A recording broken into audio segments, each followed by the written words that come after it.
Hello, everyone. Welcome back to Schwab. 3 cheers for Schwab. Hip, hip, hooray. Hip, hip. I can't muster the energy. Just like Charm can't muster the energy to tell complete stories. You remember when the show had, like, it knew what fun was? I'm not saying it was good, but it knew the concept. Once in a while, yes. Harry! He was attacked by a demon. And you called her? You may not want my help, but he does. Alright, so tonight we watch Season 2, Episode 11, Dance Like No One Is Witching. Doesn't that sound like a fun concept? You know, like, oh, it's about dancing. It's going to be a fun dance plot. It's going to be some dance shenanigans. Wouldn't it be great if we got that? Or what about more Abigail? Your favorite. What did you do? I missed when the show wasn't Supernatural, because good God, Supernatural was ass by the end there. We need the Wicked Witch theme for Abigail. Fuck, she's not even that interesting. Yes, but she's exactly that type of character on Supernatural that was just smuggy, smug, boring, femme fatale, one step ahead, whatever, like, that they just kept doing over and over again. What was that? Like the first instance of that, you really hated her. I forget her name. I hated Bella. That's the one she reminds me of the most. They're both English. They both look like the same person. They have the same aesthetic. They're very boring, pasty, white, perfect-looking women. All from the same sort of molds, and that I just can't distinguish from each other because it's the same character archetype where they can't think of much to do outside of making our main characters idiots to make them seem smarter rather than writing them more cleverly. Yeah. If you have to dumb everyone else down to make that character seem smart or strategic, you're doing it wrong. Yeah, and that's the whole problem with the Abigail story. Harry has to be an idiot and everyone else has to be an idiot and overlook the already horrible, well-established things she's done. Yeah, I don't understand where the transition came with her character to them, like, thinking that she was an ally. Everything they're saying about her is what they thought Parker was going to do before, like, he went evil and she killed him, but that doesn't mean that she was a good guy, because clearly they know that she was, like, being deceitful. Like, and they thought that she didn't have powers anymore. Did they know that she got them back? Because obviously she's been using them in front of them. I don't remember. Because I remember the thing with the apple. She was working with Godric. People are going to be mad that we forgot again, but, like, it's been so long since those episodes. But, like, they pretended to take her powers away with Parker, and then Parker went bad and they realized that she was working with them or something. Did they realize her powers were still there?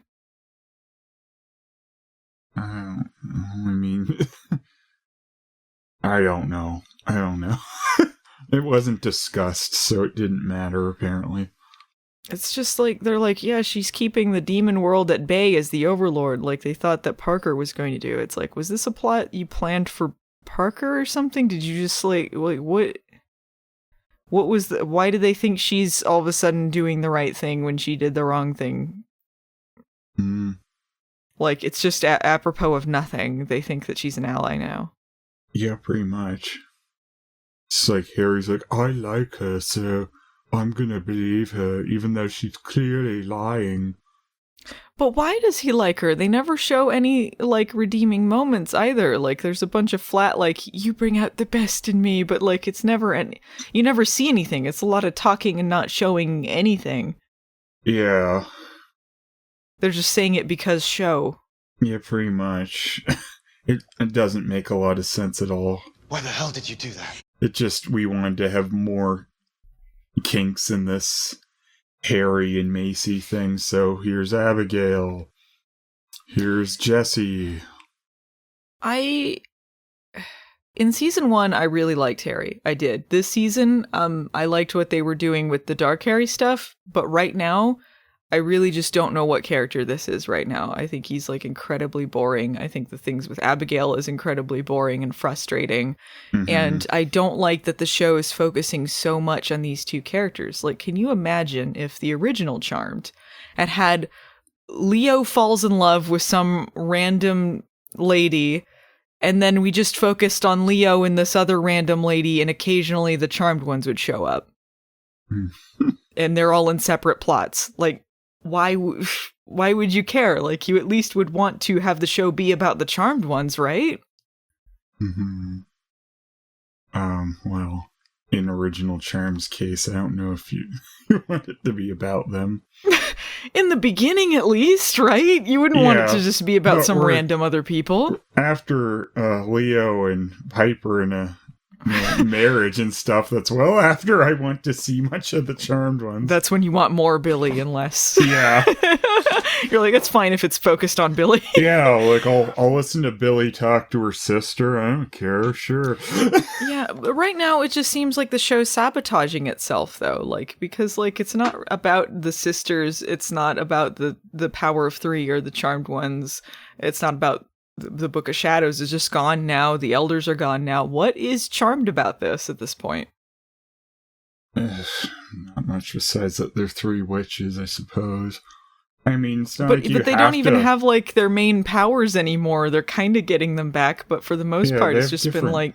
Yeah, but they have different powers. I mean, I don't think that's the big issue. It's just that these stories they're telling are garbage. It seems like they're barely even doing magic-related things anymore. It's a lot of them just snooping and talking or things happening off-screen. Yeah, that's the main problem. Like, this is... Like, a few episodes I feel this season have started with, whoa, that exciting thing just happened to us, and we're coming back to the bunker. And it's just like, why isn't the episode about the exciting thing and not the aftermath? Is there some sort of, like, episode formula skeleton that they are, like, legally beholden to? Every episode has to follow this same format. They have to have one thing happen off screen that's more interesting than what is supposed to, that we see in the rest of the episode. The sisters have to be separated, and then they come together at the very end to kind of half-assedly do something, and then they're going to play some indie music at the end. Like, I'm so bored of seeing the same episode every damn week. Yeah, for sure. And they paired everyone off with someone so they can be in their own little plot world. Like, oh, Macy and what's Jesse's actual name in this? Julian. Jesslian, or whatever.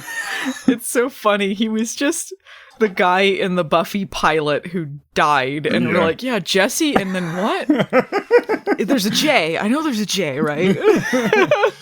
It's Maggie and Jesse.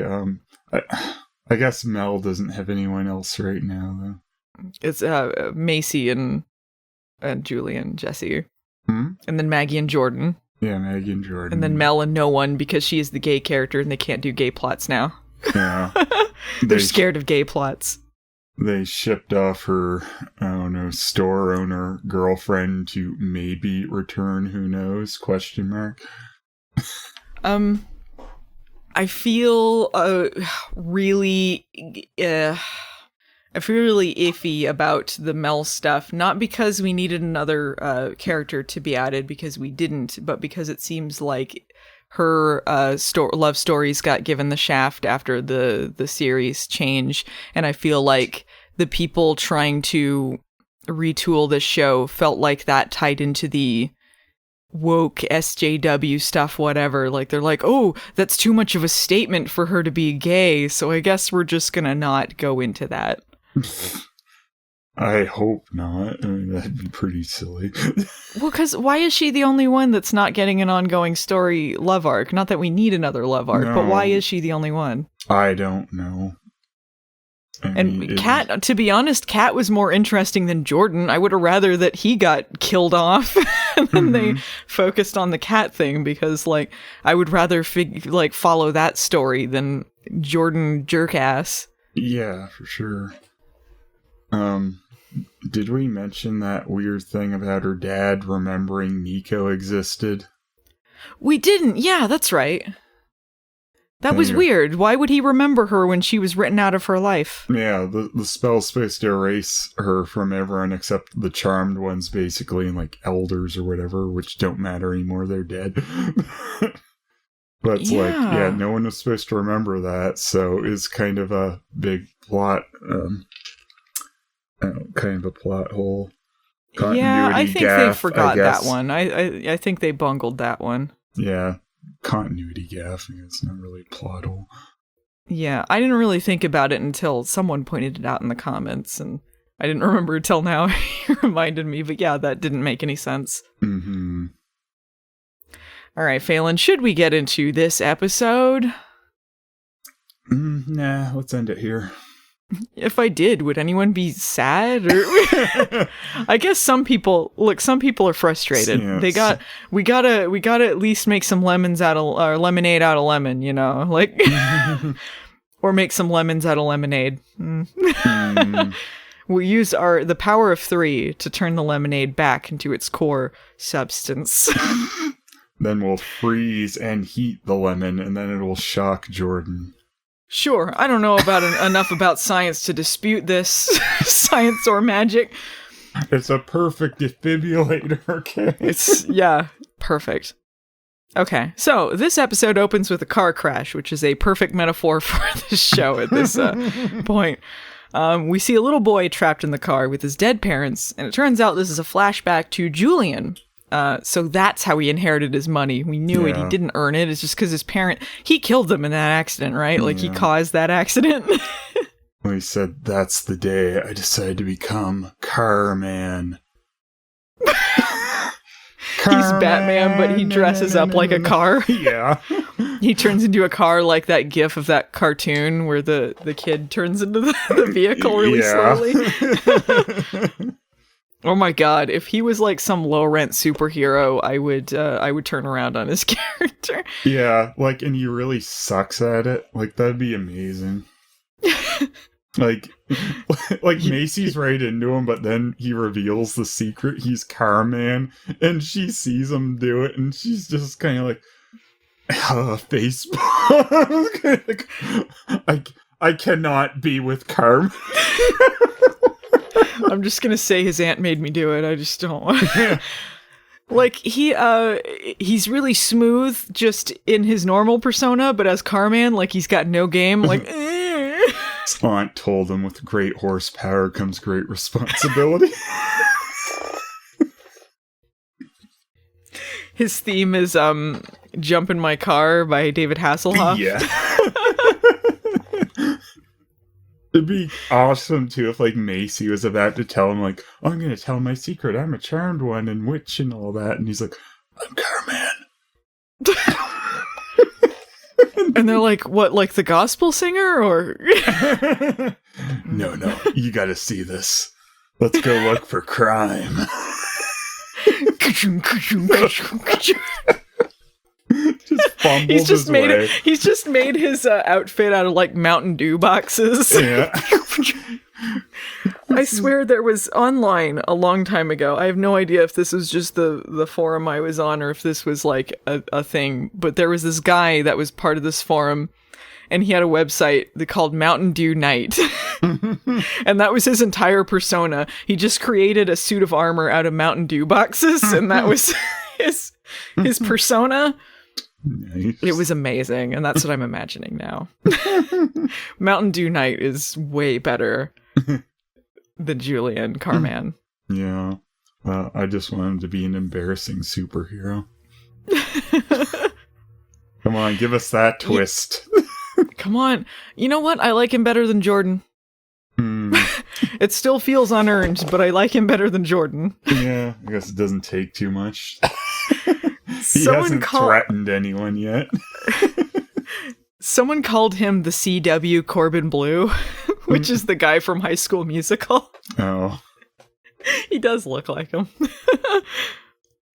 Anyway, Julian and Macy are in Aspen together talking about this, and Julian's like, maybe maybe we try to give tragedy meaning so it's more palatable. And Macy's like, I got clunkier dialogue. How about some science metaphors with bacteria or something? Yeah, she goes, you're like bacteria. You disgust me.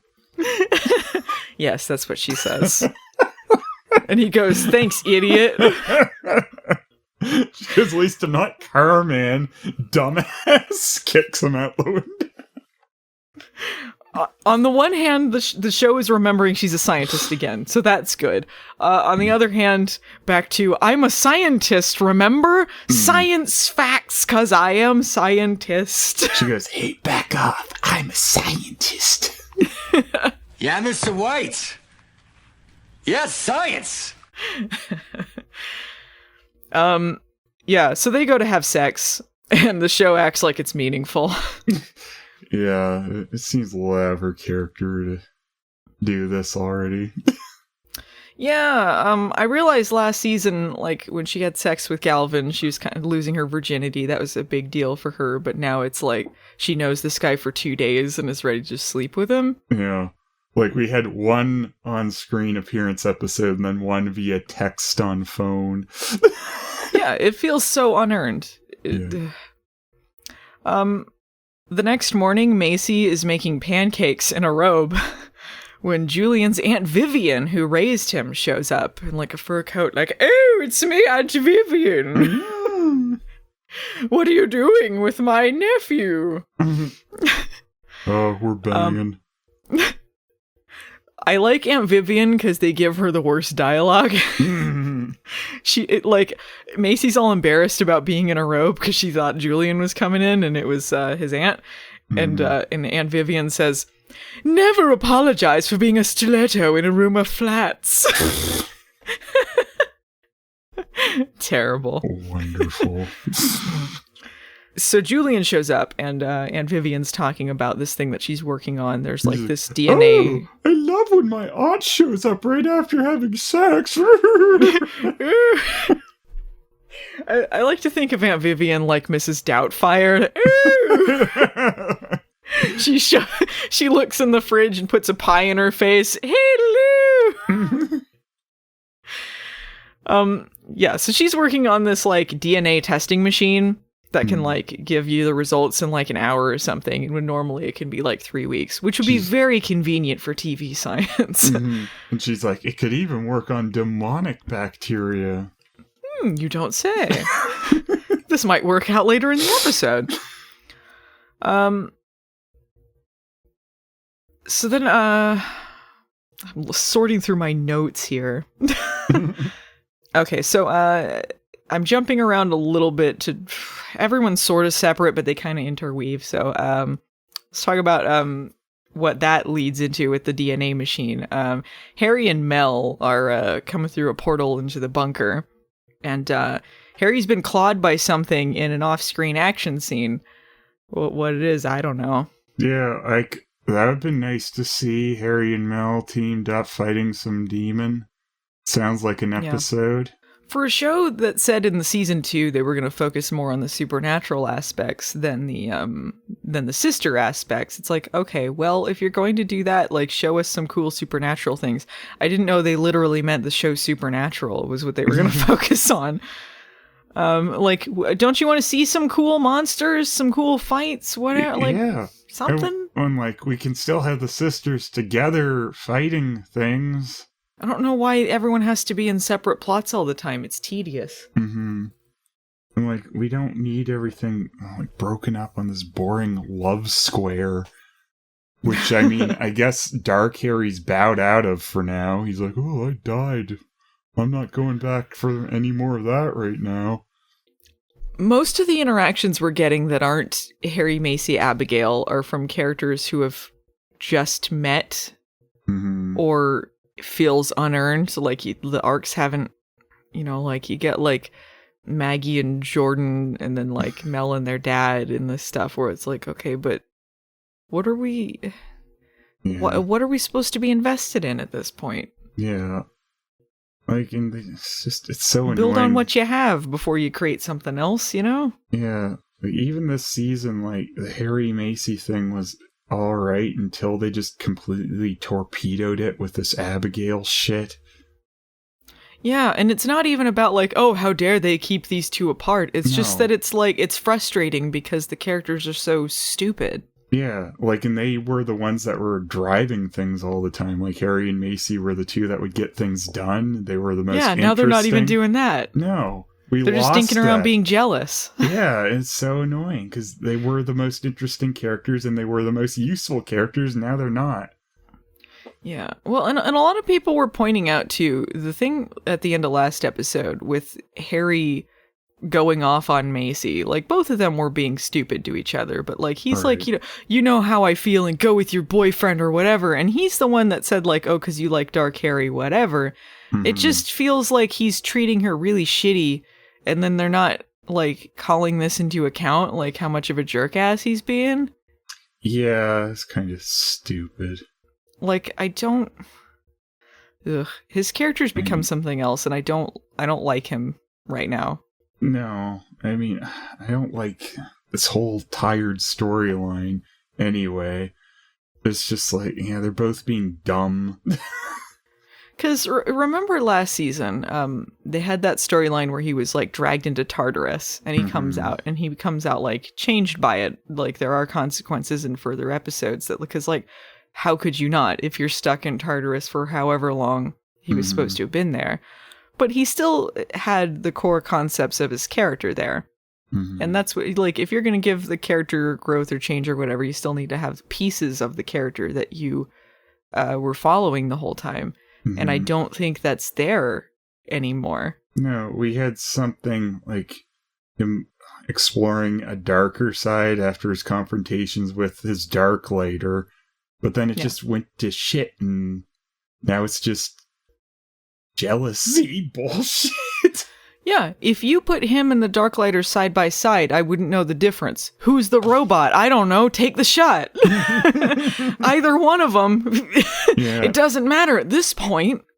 It's so tedious to have the scenes of like, oh, jealous, I'm with someone else, but I'm still gonna peer on the other person with their person they're dating and be jealous. Like, don't tell someone they can get with someone else and then act jealous when they get with them. Mm-hmm.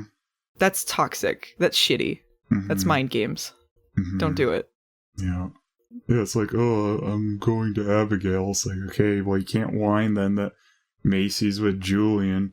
Stop ganging up on me! So, in the show keeps trying to justify this Abigail thing, like maybe if you see it from this perspective, but it never seems sincere at all. No. So when Harry comes in with Mel, he's talking about how cool Abigail is, and she's keeping the demon world at bay, so it's cool that she's the overlord. And I just feel like we missed something. Mm-hmm. I just don't know how the show got to this point with her character. It feels like they rewrote something very hastily. Yeah, it seems very sloppy. Like, this whole episode feels like full of we're missing pieces. Yeah, it's like, did we forget something or did we miss something? How did we get to this point? It feels like a more interesting episode happened in between. Yeah. This is just the scraps that should have ended up cut. Yeah. Mel notices some black spots on Harry's arm because he's been poisoned. So 2 weeks of poison in a row. We got Abigail poison, we got Harry poison. Poison. They don't really confirm whether this was from the demon attack or not. They're just like, when were those there? He's like, they weren't there this morning, and then he falls. Yeah, it's weird that they wouldn't connect it to the claw marks if they thought like it had just happened. So I'm not really sure if these things connect. It's possible Abigail had something to do with it. Yeah, I know, but then she plays it like she's surprised when he's hurt later, which you'd have no reason to do because it's just her face on the phone, which no one can see. But yeah, they could be doing it to fool the audience. Yeah, exactly. That's the only reason. If it comes up later she did it, then it's just their bad TV shit. Yeah. Person makes a face they wouldn't make when they knew it would happen. Yeah. Yeah, they call Abigail up for help because she might know something about this, and she says, "To what do I owe this annoyance?" Like, you don't have to have her answer the phone like that, even. Like, if you want to add some gray to this character, don't have her act like this. It's too quirky Quirkelson to talk like that constantly. It's too smarmy. Like, they just keep acting like, oh, I'm one up on them all the time, even when I answer the phone. Yeah, I just don't.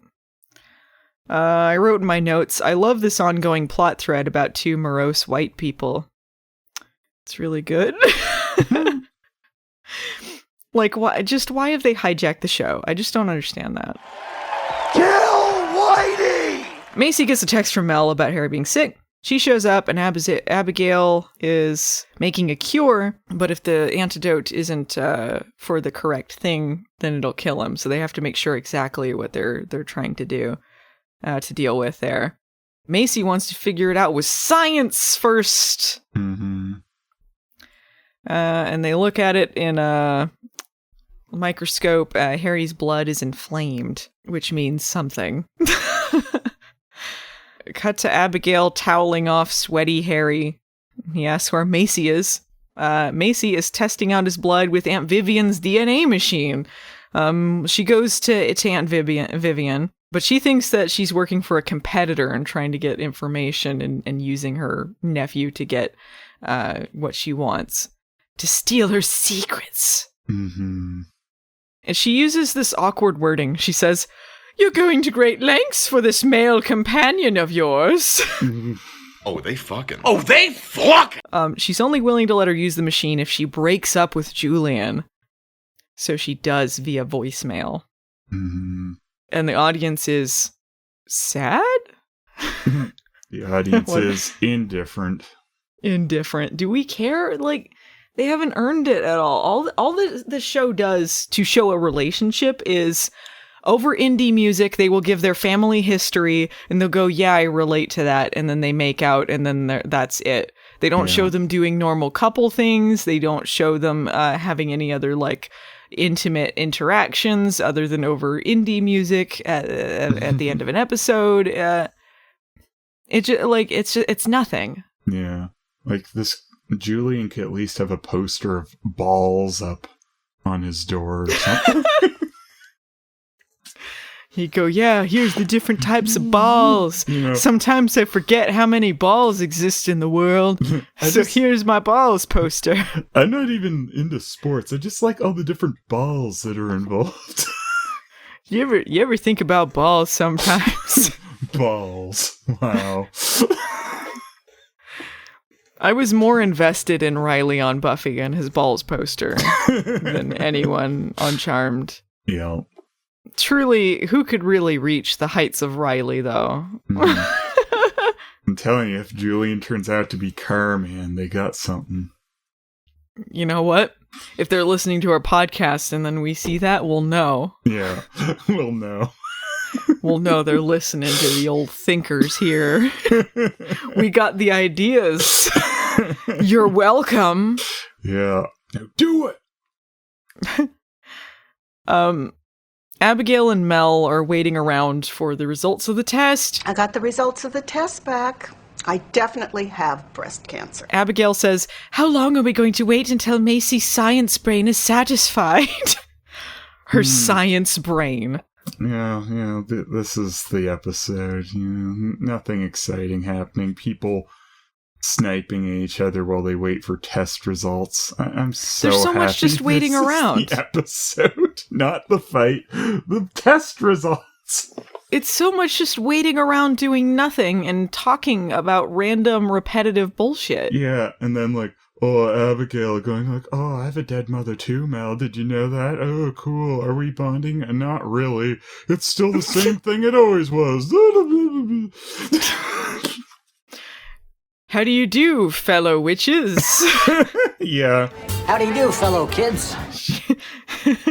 Wow, that thing with Macy didn't work. What if I bond with... Looks at her hand. Mel? Is that your name? Abigail's acting smuggy smug. Mel says that Harry would never love someone as wicked as her. But Abigail's got a good comeback. She's like, he's freaky in bed, so he loves me. He's freaky in bed. We have something. Oh, okay then. Yeah. Anyway. Yeah. At that moment, Harry's eyes go yellow, and he tries to stab Mel. Mel asks Abigail for help, but she just kind of stands around like, not in too much of a hurry for this, because, you know, she's proven herself to be a great ally. Yeah, awesome. I assumed Harry was trying to stab himself to get out of the episode and just missed and went after Mel. Mel has to use her powers to get the knife away, and as she does that, Abigail is like, I guess. She uses some magic spell to put him to sleep, lest something exciting continue to happen in this episode. He's back to being unconscious on the couch. Mm-hmm. And Mel's remarkably not that peeved that Abigail took her time on that. It's so frustrating when characters that are clear villains do villain things and are heroes who are supposed to be smart, just either ignore them or don't notice them. Clearly she knew Abigail was not helping her until she was already, getting herself out of the situation. Mm-hmm. Well, she's getting choked still. It's just she's wasted time for no reason, really. Other than, maybe she'll die, let's see what happens here, I guess. Yeah, but she's clearly, willing to just let her die, and then she helps, and then, no one calls that into account. Mm-hmm. It's stupid. It was the same thing that they did with, Chris on the original Charmed. He started out and he was doing some really shady shit, and everyone's like, you're just being stupid, Leo. He's fine. And it's no, he's not. He's done some evil shit, and whatever. Leo, you should apologize. I guess. What? You guys are all idiots. That's when Abigail and Mel have their bonding time with the potion book or whatever. Macy shows up with the machine, but they get a text from Maggie, who's in trouble with Jordan in their plot. So Harry tells them to go. And they leave Abigail alone with him. Just make her, go by her word that she won't use this antidote unless the results are what they want them to be. Yeah, Macy's like, you don't inject him till we get them test results. Okay. Cancel. And injects Harry with some good old mercury, which clears him right up. Yeah, what in the... I'm sure that's leading to something. Maybe they are saying that she is has him under some sort of control or something, and that's why he's so stupid. Maybe retroactively they'll say that, because gosh, this is bad writing. Well, it's not like Abigail's poisoned anyone yet, so it would be really out of her character to have poisoned Harry. I couldn't see that from Abigail at all, Phelan. I think you're being really unfair. I think she's really proven herself to be a good guy here. Absolutely. I think you're being a little harsh. Yeah, after all, she has a dead mother too, so I think they're really bonded now. They're right tight. Hashtag relatable. Have you checked Abigail's Insta yet? Yeah, sometimes I forget you killed a bunch of witches for no real reason. Yeah, she killed a bunch of them. They're so stupid. God, I hate this show. I hate it. Really dumb. You want to talk about Jordan and Maggie's plot now? Woohoo! Okay. Now we're in the, Jordan and Maggie mystery show. Where they're staking out this demon, help, I had something supernatural happen to me help group. What the fuck? They just start with that? Yeah, Jordan's like, oh, hey guys, so I was cursed once. It sucked pretty bad. My family died at 25. Luckily, my family, shoots them out real quick. Otherwise, my line might have ended. It's been 3 days since my family's been cursed. Maggie, I got my 2 days without a curse chip. If this is supposed to be a legit group, this would have been really fucking useful in a lot of situations. Yeah, but they have to go to New Orleans for it. they had to go to New Orleans. They tracked down this place because the license plate of the buyers that their dad sold the Black Amber to or whatever. The license plate was registered to this building. So when they go there, do they just knock on the door and they're like, "Hey, this is the magical support group"? Like, what if it was just some rando that didn't know about magic? I mean, I just don't know how you. Yeah, we missed a lot. I guess how they figured out this existed, got Jordan in there and all that. Mm-hmm. Anyway, I don't know why. I guess this is Maggie and Jordan's plot because they're the ones that are going undercover to like try and like lure out the buyers. But it just feels weird that all of a sudden Jordan's just part of these plots now. Yeah, it feels like we missed something to get him here. But he's just like, well, I got to do it now to help out because that witch said I'm not fully uncursed yet or whatever. So. So he just has to be a do-gooder out of obligation. Yeah, apparently. This is like when Piper like had to fulfill the destiny because Leo was frozen. Otherwise, she would have just sat on her ass and done nothing. Yes, exactly. We got to put Jordan's curse on ice. I like when we see Jordan in the support group, it pans over to Maggie, bored as shit on her phone. It's like, ugh. And you did real good out there, Jordan. Whatever. I don't know. Okay, so there's a guy named Bruce there. Yeah. And he has the same tattoo as Nadia. That was like the main buyer that was that raised that hamster from the dead or whatever. Yeah. Oh, and Maggie's given Jordan the chakram and he was showing that off in the group, which is what got Bruce's attention. Like, oh, nice chakram you got there. They had that vision of Dark Harry using the chakram. Was that like a flashback to before? Did we forget he was using it before, or this is something that hasn't happened yet? I don't. Alright, well, anyway, he's really obviously, like, holding this chakram, like, as bait. Like, I would be suspicious if I were, like, someone looking for ancient artifacts and they just go to a help meeting just holding this magic artifact. And why didn't anyone ask about it? Like, they're at, like, a magical recovery meeting, basically, and he's holding an object that's of magical origin. Well, I think he had some story he brought up in... whatever he said it was a good luck charm. Yeah. But that no one holds a chakram as a good luck charm. No one's like, let me just hold this sword as a good luck charm. Xena's chakram was a good luck charm for her.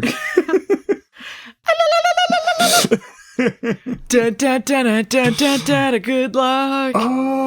And then she flies in and kills Jordan. Wait a minute, Xena can't fly. I told you, I'm not Xena. I'm Lucy Lawless. Oh. Stretch dude and cover girl. I wish Xena would kill Jordan.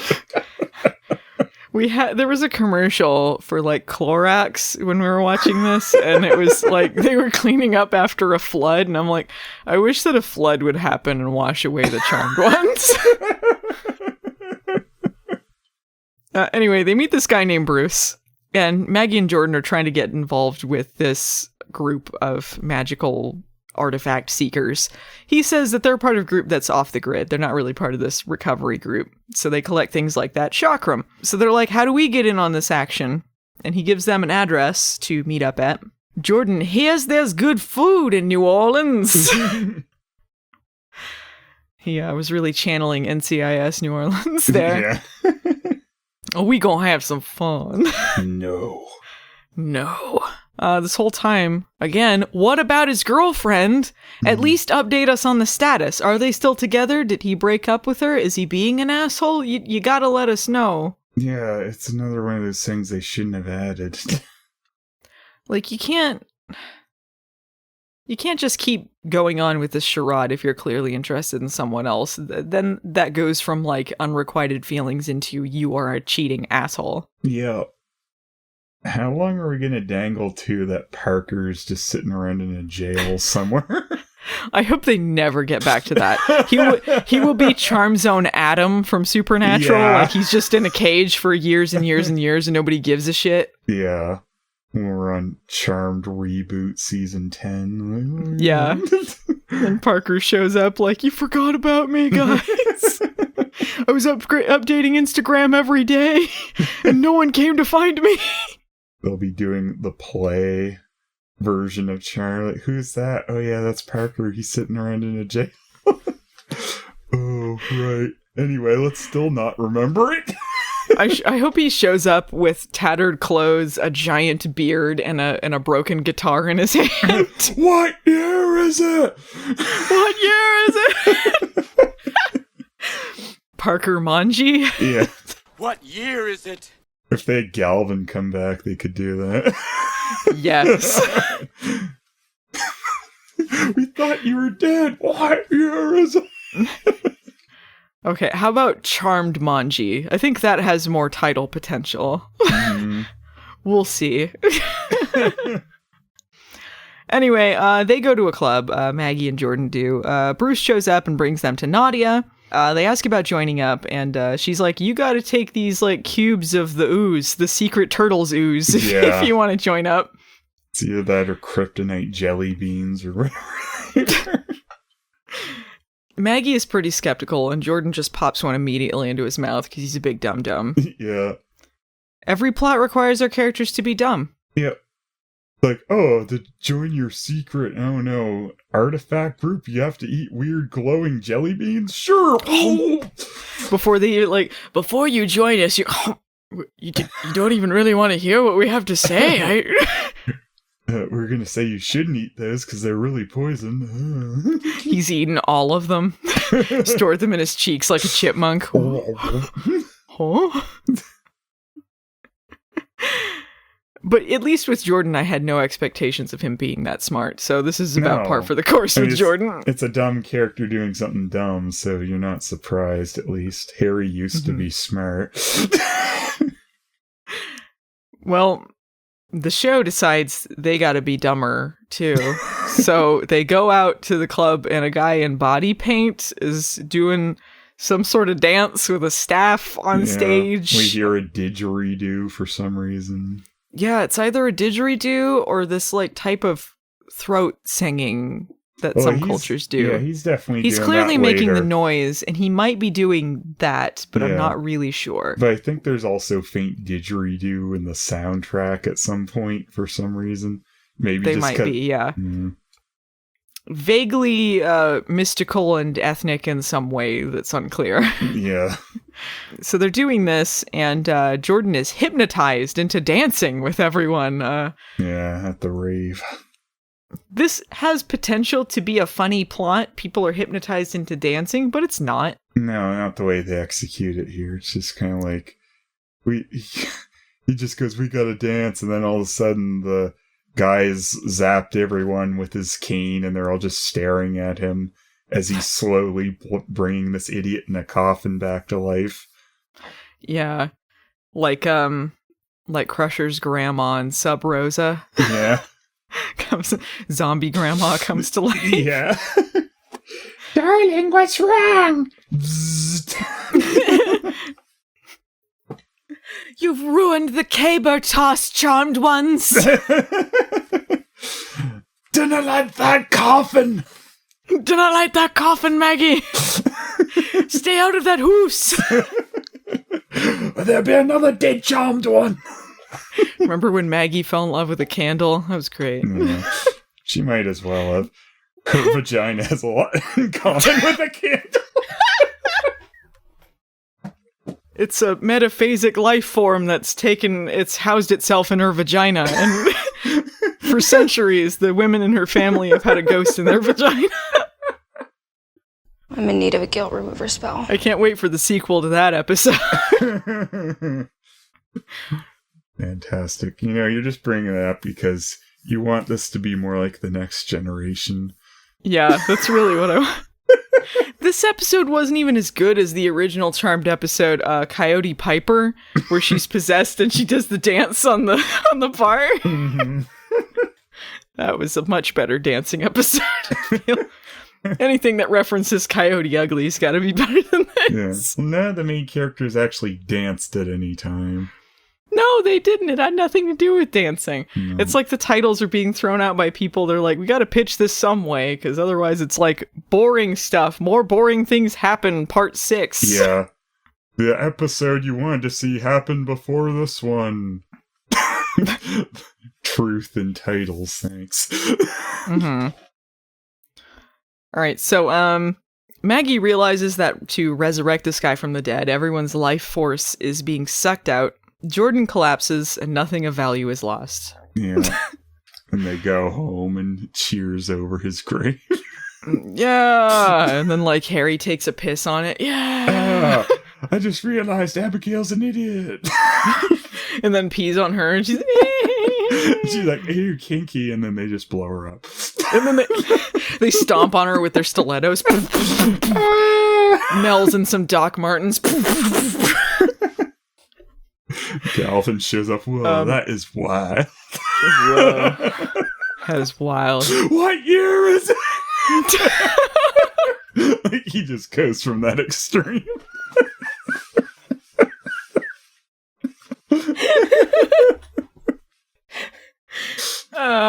The show we're making up is much better than this show. And then Carmen.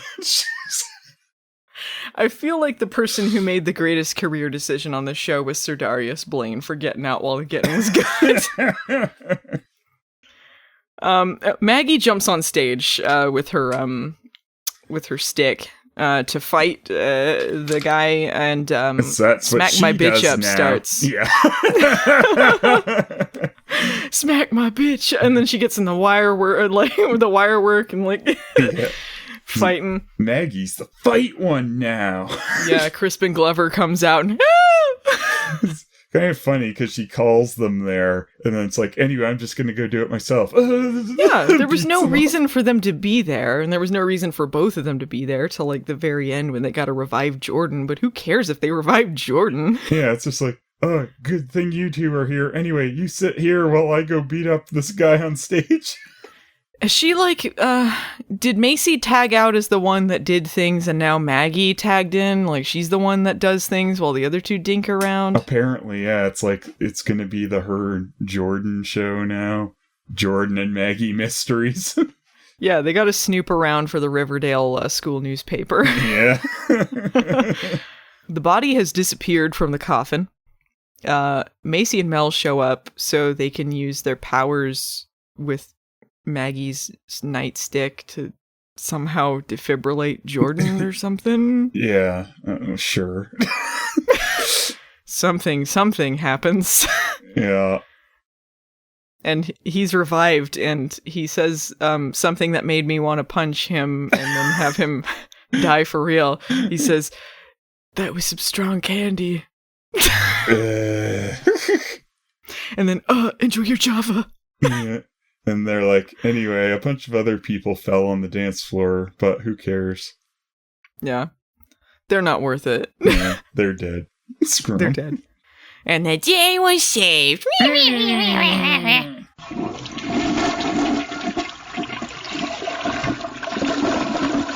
They don't show them saving innocents anymore. It's always just they have to save their own asses from things that happen around them.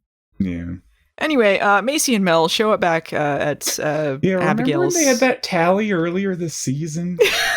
They don't remember anymore. Yeah, like that. Macy's too preoccupied with her billionaire boyfriend and dark Harry nonsense to care about people anymore. The beginning of the season feels like it was a different show than what we're in now. Like, this show's done it again. It feels like we're in a different season within the same damn season. Again! Charm did it again! Like, that's our charms. That was a little more interesting though at that point, like when they cared about it and they're thinking about like saving innocents and the ones they saved versus who they lost. Yeah, they really emphasized the least good aspects of this season, didn't they? Yeah, like the safe space thing's always been dumb, but at least there were some aspects going on earlier this season which were way better than what we're with now. All right, Macy and Mel show up back at, I think it was Abigail's kitchen. Was it her living room they were hanging out in? Yeah, because they come back and see her injecting Harry.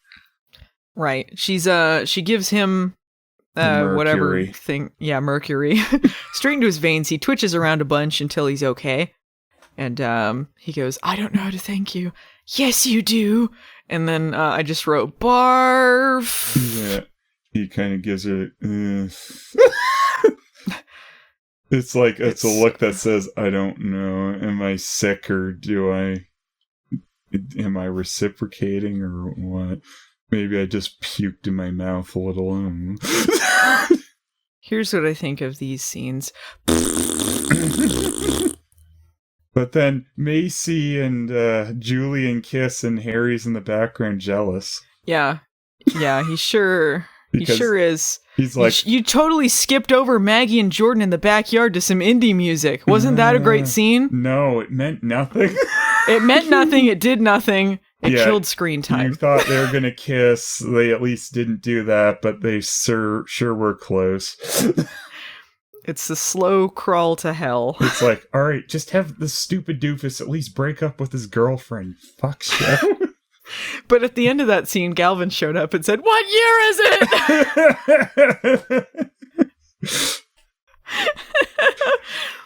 And then Dale Cooper shows up and says the same thing. Yeah, he says, "I'll see you again in 25 years." That Charmed You Like is going to come back in style.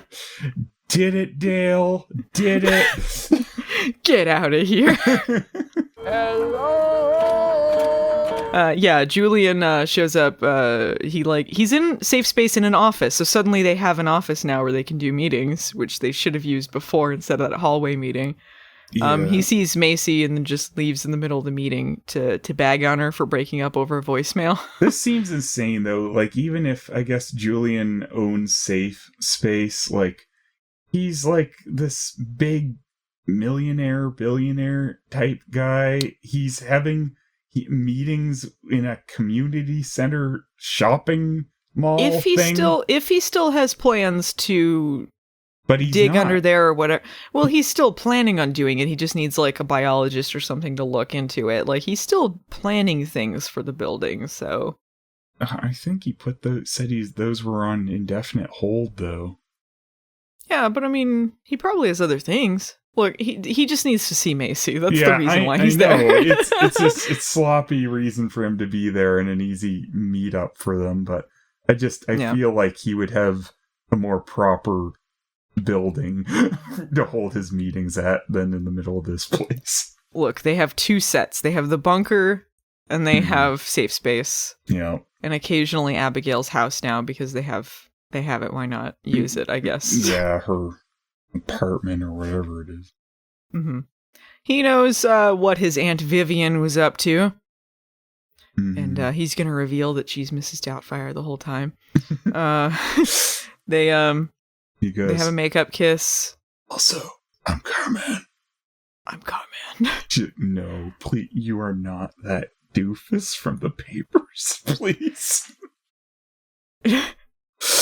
Why did you say that name? It was like we went from the same scene to the next scene. It's just two boring couples talking over indie music and then either making out or not. Yeah, and it's like it's a repeat of what we already saw with Macy walking in on Harry and Abigail kissing. It's they did the same thing. Yeah. I couldn't believe it was just the same thing. Yeah, it was like, we don't need to do it again. We know.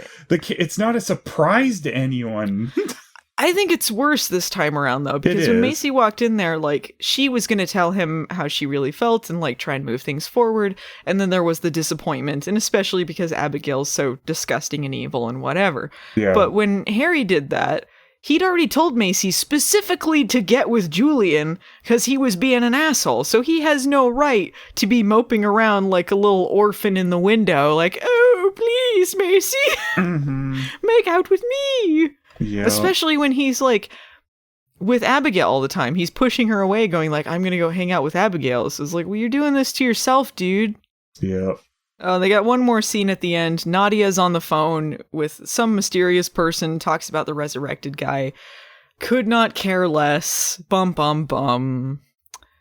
Phelan. What'd you think of the episode?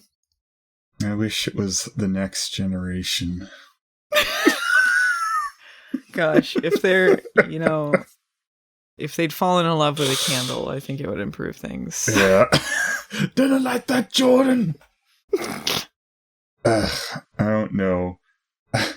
The only somewhat bright spot, which is really sad, was the Jordan and Maggie mysteries, because it was sort of like amusing in some aspects, but I mean, you felt like you're missing something why this was suddenly happening. I didn't find it a bright spot. I was amused by a little bit, somewhat. But yeah, I didn't say it's a great you thing. You love the Jordan Maggie plot. Yeah, you love the Jordan Maggie plot. So that was the somewhat bright spot. The rest of it was very dire, and their mystery was not very fun in the end. No. I think the reason why that was the more appealing plot was because it had, like, a plot going, and it wasn't just the ongoing, like, filler of all of these episodes lately. Like, it was like, okay, there's a club, they gotta go undercover, there's a resurrection going on, and there's some drugs and some dancing, and, like, that would have been, you could have just based a whole plot around that and had the other things be the scenes in between, because we did not need this much time dedicated to absolutely nothing. Yeah. It feels really off that now it's Maggie's the proactive character and Macy's not. Yeah. And then Mel is, I don't know, dinking around. Who cares? Well, I guess Mel's doing stuff, but it's in between episodes.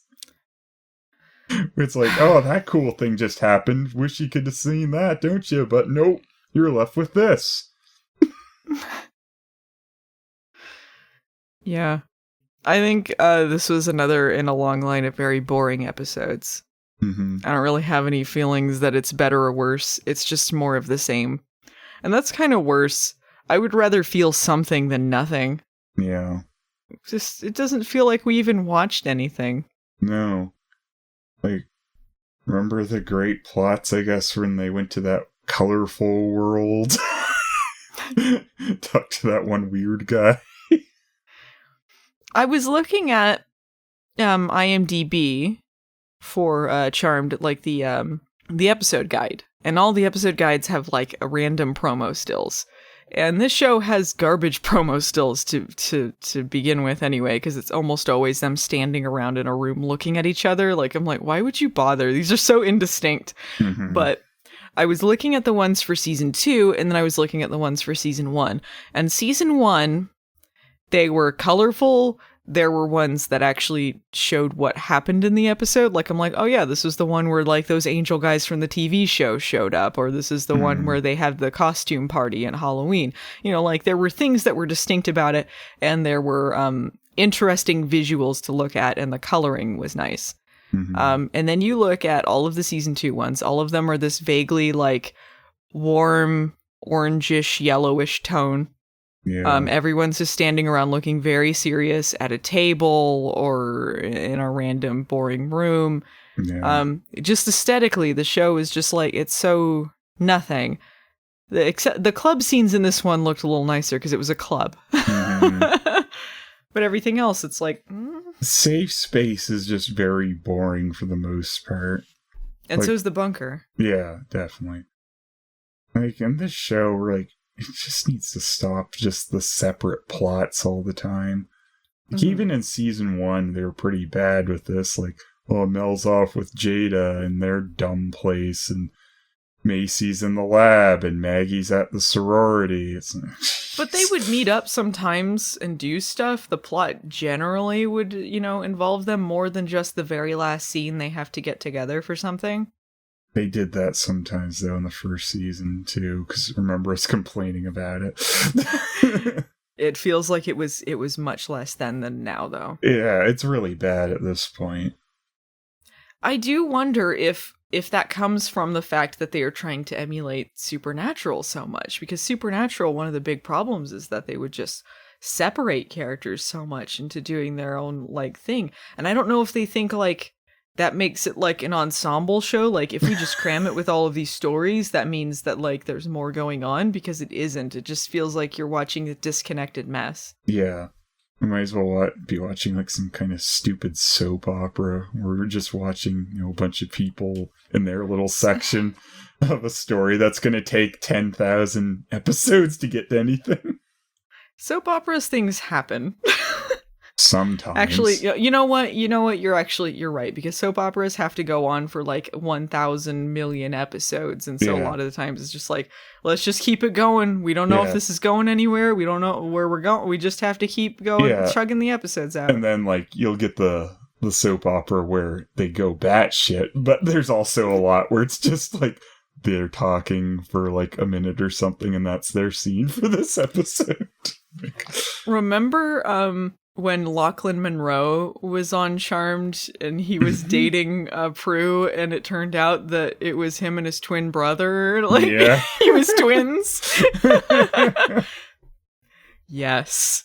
Give us more of that. I miss the original Charmed at this point. I really do, because the original Charmed was not this boring. Mm-hmm. Yeah, like at least had dumb things like Piper with a bunch of crappy CG arms. Yes.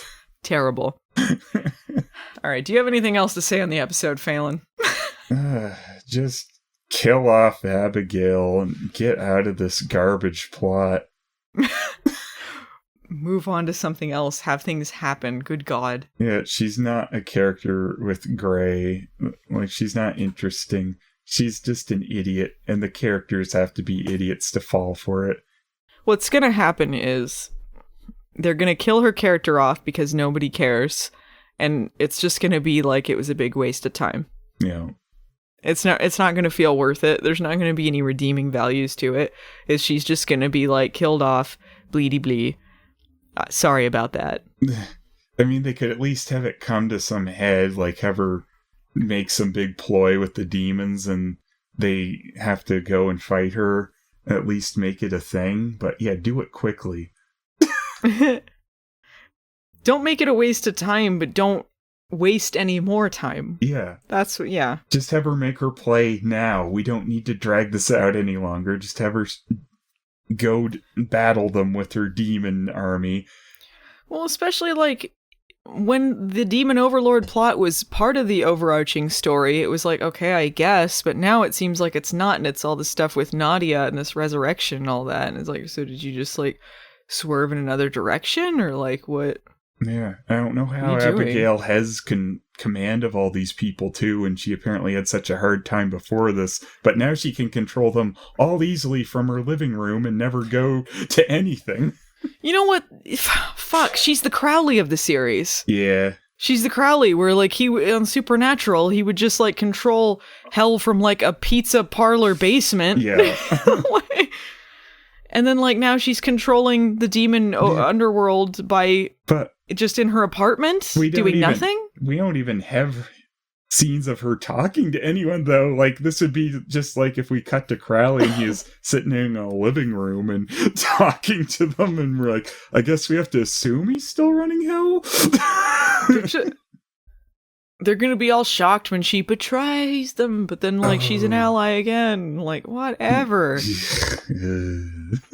Yeah. Anyway, I don't want to talk about this episode anymore. I'm done. Done.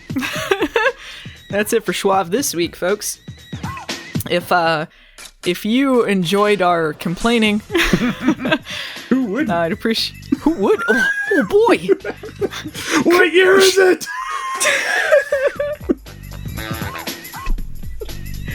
If you would like to hear more complaints from us, or more complaints about us, you can give your opinion. If you liked, subscribed, or reviewed our show on whatever platform you're enjoying us on. You can find us on YouTube, on youtube.com/movie nights the series, or Phelan's stuff, youtube.com/Phelas. Or you can find us in audio form at anchor.fm under Charmed Hard with a Vengeance or Charmed Rewind. You can support our stuff on Patreon, get in on polls or watch stuff ahead of time at patreon.com/movie nights or patreon.com/Phelas. Thanks to Peter Hunter for editing for us. You can find him on Twitter at PretorHunter. Hashtags Phelan. Hashtag Throw 'em at me. Man. Hashtag Charmedmanji. Hashtag what year is it? See ya, Charmanders. Allison out.